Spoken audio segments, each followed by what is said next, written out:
Hello students, बहुत दिनों बाद सबसे नमस्कार। तो आज हम डिस्कस करेंगे ज्योग्राफी की strategy for class 12th boards. Actually I have checked your sample paper thoroughly और मेरे को पता चला है कि आपको क्या करने की ज़रूरत है टू स्कोर हाईएस्ट।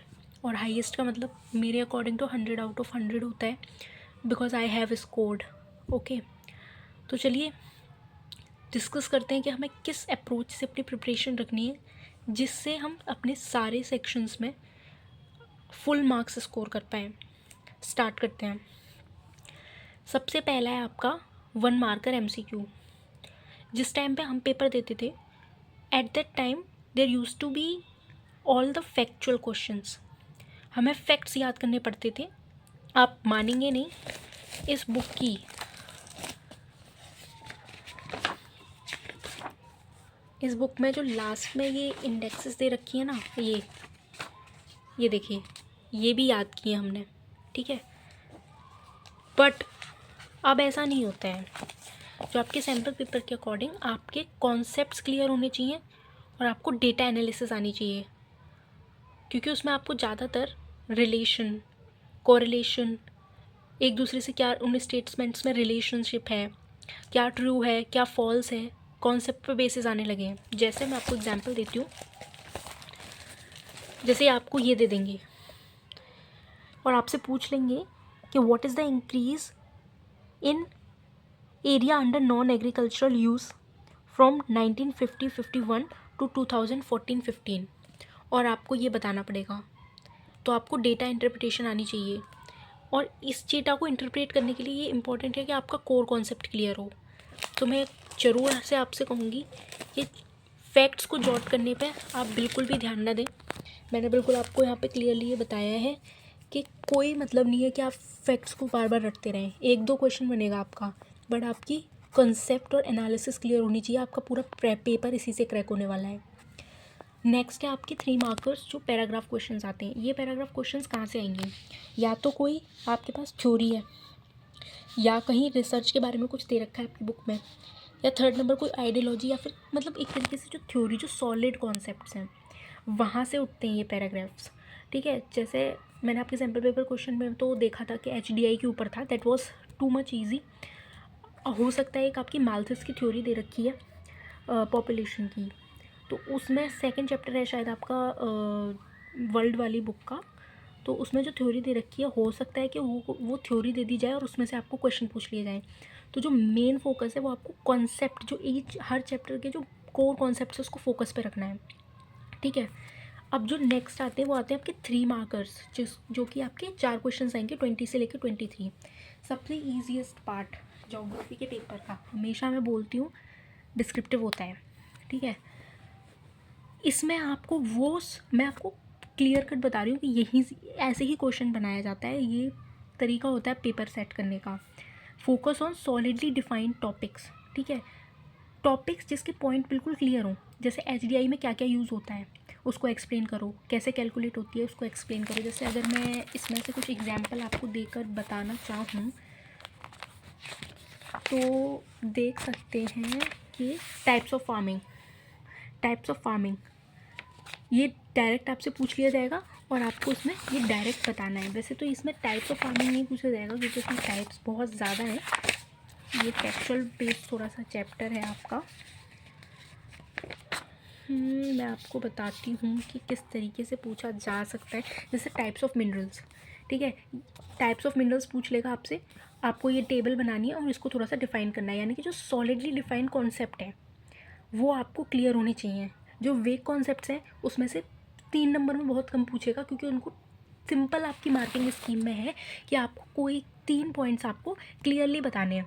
तो बहुत मुश्किल है कि जो सॉलिडली डिफाइंड कॉन्सेप्ट नहीं है या फिर जो ओपिनियन बेस्ड है वो पूछे। ऐसा नहीं होता है, ऐसा कभी हुआ भी नहीं है और ऐसा कभी होगा भी नहीं।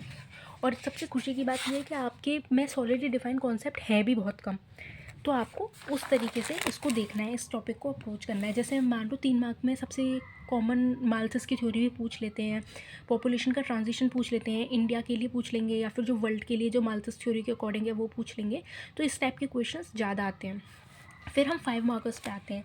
तो अब जो ये 5 मार्कर्स हैं आपके कुछ ना कुछ ऐसे चैप्टर्स में 2-4 ऐसे कॉन्सेप्ट्स हैं, मैं अगर आप चाहो तो एक सेपरेट वीडियो उन पर ला दूंगी कि 5 मार्कर्स में कौन से आ सकते हैं। कुछ ऐसे कॉन्सेप्ट हैं जिसमें केस स्टडीज़ और एग्जाम्पल दे रखे हैं बहुत अच्छे से मेन टेक्स्ट में। अगर ये 4 क्वेश्चंस है ना आ रहे हैं, इसमें से 3 क्वेश्चंस इन्हीं कॉन्सेप्ट्स में से आएंगे जहाँ पर आपकी केस स्टडी गिवन है या फिर कोई एग्जाम्पल गिवन है। जैसे एक अभी मेरे सामने आया था, I guess if I am not wrong,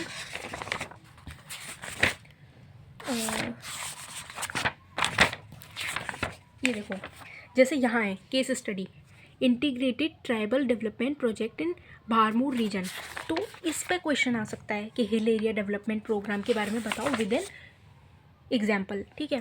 फिर यहीं पे सस्टेनेबल डेवलपमेंट, ये सस्टेनेबल डेवलपमेंट 3 नंबर के क्वेश्चन में आ सकता है, मैं आपको बता दूँ।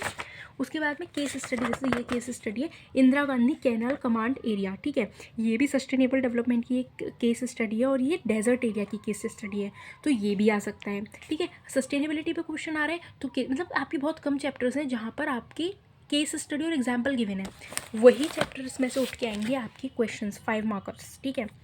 अब नेक्स्ट आपके 29 से 30 जो 2 मैप के क्वेश्चंस हैं।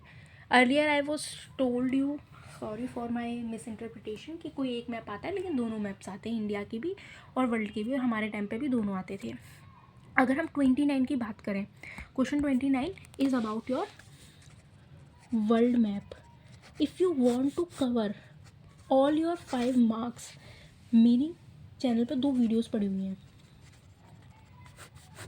ठीक है। इनसे इस वीडियो से पहले वाली वो जो 2 वीडियोज़ हैं, अगर आप सच में ये 5 में से 5 नंबर लाना चाहते हो, आप उन वीडियोज़ को देख लेना, आपके डन है वो मार्क्स, कहीं नहीं गए, और उस वीडियोज़ को अच्छे से कर लेना जिस तरीके से मैंने इंस्ट्रक्ट किया है। अब जो क्वेश्चन नंबर 30 है वो इंडिया का मैप है। इसमें मैंने वीडियो नहीं बनाई है, लेकिन मैंने इसमें क्या किया है, आपको वर्ल्ड मैप की वीडियो के थ्रू मैंने बताया है कि किस तरीके से आपको मैप्स को प्रिपेयर करना होता है।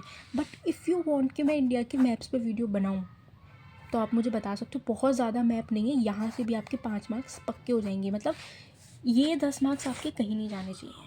ज्योग्राफी एक ऐसा पेपर होता है जहाँ आपके कम से कम मैप के मार्क्स तो आप प्लीज़, ये एस मार्क्स होते हैं जिन, अगर आपके मैप प्रिपेयर नहीं है तो आपकी, मतलब अगर आपका 80 मार्क्स का पेपर है और उसमें आपके मैप प्रिपेयर नहीं है तो 75 या 72 71 जाने में टाइम नहीं लगता, ठीक है। मैप पे आपको ध्यान देना है, ठीक है, बहुत डिफरेंस बना देगी ये चीज़ आपकी। तो ये कम्प्लीटली आपको किस तरीके से, किस अप्रोच से आपको चलना है वो यही है, ठीक है।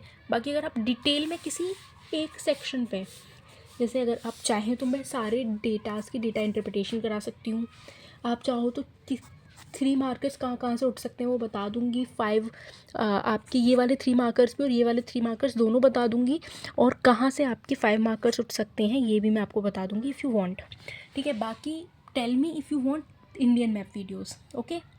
तो thank you and all the best for your exam. If I am not wrong your exam is on 18। चलिए देखते हैं आपका एग्ज़ाम कैसा जाता है। Kindly tell me in comment section. Thank you.